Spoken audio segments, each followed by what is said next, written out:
Jalan. Oh, panas abang. Abang, Sekejap, selamat datang ke Alat Dapur bang. Kita tengah buat mid-year sale 80% bang. Dari 2 Jun hingga 9 Ogos. Abang nak cari barang apa bang? Tukar ruin ni? Bukan bang, bukan bang. Bukan rowing bang, bukan. Tu bukan rowing. Kipas kita serendah RM79 tau bang. Macam-macam design. Sekejap. Kita ada kipas siling yang lain juga bang. Ni.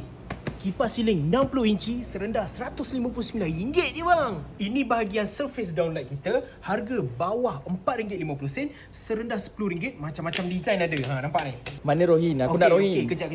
Okey, kita ada stainless steel waterfall sink. Ada color gold, ada color hitam. Harga RM289 bang. Kita punya bahagian sink ni nano millet stainless steel, harga RM89 je. Kalau yang ni kita punya basic stainless steel, harga RM88 je bang. Kabinet ni satu pintu ni RM79. Kalau dua pintu RM135. Tapi kalau abang nak tambah mirror dengan kabinet RM165 je bang. Ni bahagian toilet bowl kita. Kita ada one piece, kita ada two piece. Macam-macam design ada.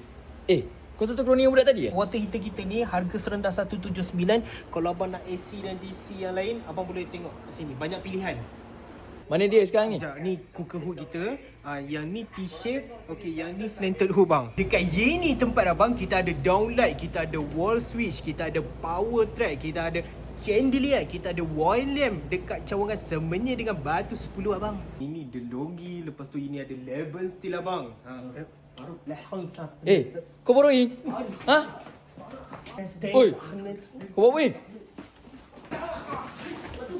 Kita ada ceramic sink, kita ada farmhouse sink, lepas tu kita ada wall station sink abang. Jalan. Oh, panas abang. Abang, sekejap abang. Sini abang, harga terbaik tapi boleh runding abang. 5 kawasan. Sini paling besar abang, semenye paling besar abang. Banyak. Jalan.